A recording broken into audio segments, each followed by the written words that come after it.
Super Mario, Mortal Kombat, Need for Speed, House of the Dead, Alone in the Dark, Sonic the Hedgehog, Resident Evil, Assassin's Creed, Max Payne, Street Fighter. Legendary games of varying degrees, beloved for so many reasons. Most considered top of their class in the many subgenres of video games. All of them share one cruel commonality. They've all been given the Hollywood treatment, each one falling upon the public perception with varying degrees of mediocrity. Wherever you look, video games constantly seem to hit a fever-pitch boiling point where it just can't be helped. As soon as a digital escapade gets popular enough, for one reason or another, heads start to turn. Maybe it's because enough heads turn and the smell of potential profit fills the air, or maybe it's that the right heads turn with enough money already in their pockets. Either way, someone is hired to punch in a script and throw it through the movie magic machine, and so often what comes out the other end is less than stellar. Today, however, I want you to keep something in mind. As I go through this video using examples from the world of video games, I want you to realize that the overall problem I wish to address does not begin and end with my favorite form of entertainment. This is a concept that runs rampant in every version of one medium transitioning onto the silver screen. Everybody in the courtroom, I ask you this question: why is it that everything ever has to get a movie adaptation? Why is it that movies are considered to be the end-all be-all? Why do we feel the need to continue to assist in pushing the narrative that our favorite forms of fiction haven't truly made it until they get a movie adaptation? I'm the hairiest hair, and this is Ranting Rabbit, a show where I turn on the microphone and purge the thoughts that lie within. Today, I direct my attention towards those bangers and bombs at the box office as I ask the question, can we stop making everything into a movie? I want to start this video out by addressing the obvious. Firstly, yeah, okay, I'll admit it. Sometimes the movies do get it right. The latest Mario movie was overall pretty good. I liked the parts in Sonic 2 that didn't include humans. Sometimes it does work out. Sometimes something is given the right amount of attention, love, and effort that it deserves, and what that results in is something that can please both old fans and new. What both of these movies do pretty well is chop out a lot of the video game bloat and serve movies that can build around a skeleton resembling the original product. In some instances, that's exactly what you need, a movie made out of the original parts that can be transformed into a comprehensive 3-act structure. However, as I'll get into later, those competent victories are very few and far between in the world of video game movies. This serves as evidence that it absolutely can be done. So how come it so often does not? Sometimes narratives can get confused and bloated. More details can be added than is ever necessary. In the world of books, video games, and television, this can sometimes be something to appreciate. In the world of film, these unnecessary details are a potential death sentence. For one reason or another, it can just happen that a story concept found within the pages of a book is a good one. It's just unfocused or missing a cohesive through line. Stepping outside of video games for a moment, for an example, let's take Philip K. Dick's novel, Do Androids Dream of Electric Sheep? In the novel, themes and focuses are unclear. Priorities are placed more commonly on satirical and critical analysis of still relevant societal practices. The novel's beloved film adaptation, Blade Runner, instead shifts focus onto that of the emotional and moral ambiguity of artificial life. Perhaps unexpectedly, this ends up making the film have a stronger connective tissue with audiences, assisted by the added bonus of having a tighter plot with far less distractions and unnecessary details. This is an example of a story being adapted and changed in ways necessary that overall improve the final product. This concept isn't just directly applicable to movies. It is achievable in nearly any direction. Perhaps a movie would have been better if it had been a television show. Maybe that game would have been way more enticing as a book. Regardless, not only is it possible for one medium of art to cross over into a new form and stick the landing, sometimes it can be exactly what was needed to skyrocket an idea into a masterpiece. Because let's be a little forward for a moment more. The real reason why people want to see something get made into a movie is the simple fact that movies are just far more accessible than any other form of entertainment. Don't have time to read all of Harry Potter? Binge the films in a week and boom, you feel just as accomplished. Not enough time in the day to consume all that Five Nights at Freddy's lore? Who needs it? Skip straight to the film. Thumbs unable to get you past a few hours of Uncharted? Tom Holland saves the day, no super suit needed. Speaking of supers, who needs the comic book industry when we get all the hero shenanigans we need right here in the MCU?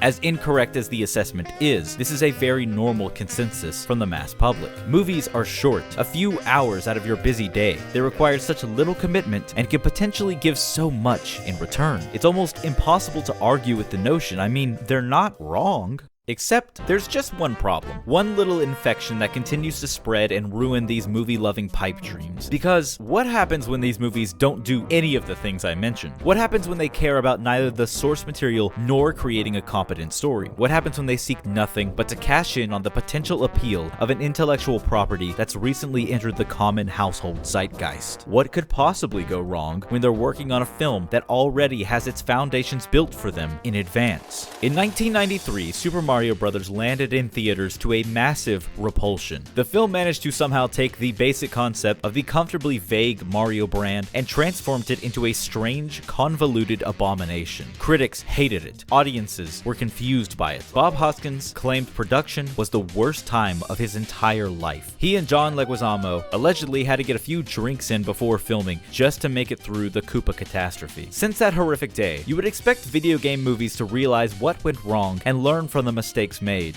But nah, they didn't. Since the ill-fated Mario movie, video game films have persisted, most managing to miss the mark. On one end, you have movies like Silent Hill and Resident Evil that attempt to just be weird reworks and mashups of more than one game in their respective franchises. The latter films later continuing and tales spinning off into their own strange direction. Then you have films like Alone in the Dark, a strange adaptation of a simple concept gone horribly wrong. Considered to be one of the worst movies ever. Of all time. Like, actually, no hyperbole. Doom had a go at its own big screen rework, and like, how do you even make a movie about Doom, man? Doom is a feeling, an experience. The filmmakers seem to unknowingly agree. Doom's film in 2005 contains a very cool first-person sequence and not much else at all, lacking in story, originality, or anything substantial. On the other side of all of this, you have films like Mortal Kombat and Street Fighter the movie, each finding themselves stuck in the weird 90s middle ground of trying really hard to be a film, but something still felt just enough off that general audiences tended to bounce off of both, one more harshly than the other. Sometimes you get lucky. A concept is just vague enough, the writers are just talented enough, and someone ropes them together to make something that might work. But we have more than enough stinkers to prove that this is typically not the outcome. Let's just admit it, video games typically don't make good movies. Existing in a video game world is a magic that no amount of screen time can properly evoke. The attachment you have for a character may come from them being an extension of yourself. Video games are just a medium of their own, and attempting to cross that into another world without that player input is just not easy. The same could be said for plenty of other forms of art and entertainment. The snappy sitcoms of television feel disconnected and bizarre on the big screen, even more so when they decide to have an odd video game tie-in. Many times, a book can translate onto a screen with ease, but other times, fragments of the tale's beauty get lost in translation. The reality is that sometimes an experience truly belongs exactly within the art medium it was made for. The most beautiful song in the world could move your soul in 3 minutes. Try to make that into a 2-hour movie and see if it contains the same level of impact. The mass public is drawn to the most accessible form of entertainment, movies. But because of this massive draw, some filmmakers don't see a need to even attempt to try. In the process, they only end up damaging the brand and its public perception. And even when they do try really hard and changes still inevitably have to be made, the vision still changes. The experience is different. Maybe you gained an avenue of introducing your friends to something, but when that new avenue is so often a gamble, I almost wonder, was it worth it? Would it be better to be served a plate of the worst version of a meal or be served nothing at all? Especially when the metaphorical restaurant down the road has the original version of that meal. Perhaps it is better to encourage people to enjoy more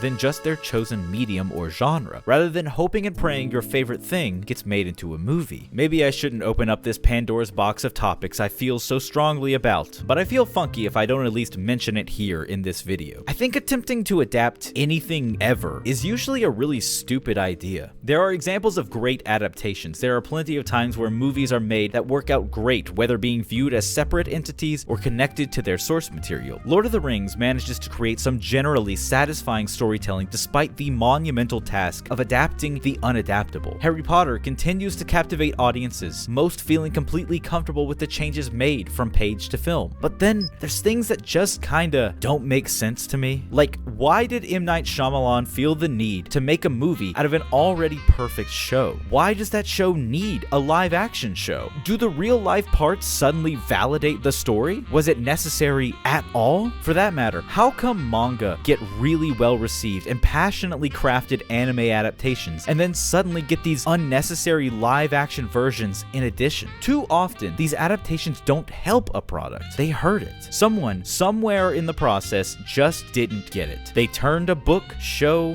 what have you, into a movie, not because they got the message, not because they felt the passion, but simply because maybe that would turn a profit somewhere. Movies haven't been that point of validation that so many seek for a very, very long time. To the point that nowadays, real big diehard fans respond to movie deals with a sense of unease and fear. So again, I reiterate, if they're just gonna keep making these piles of garbage, why do we keep engaging with them? That thing you love doesn't need a movie to justify your love for it. Having a film made of your intellectual property was, at one point, this end goal that was sought after. Now, I'm unsure if it still deserves that same luster. Actually, no, I am sure.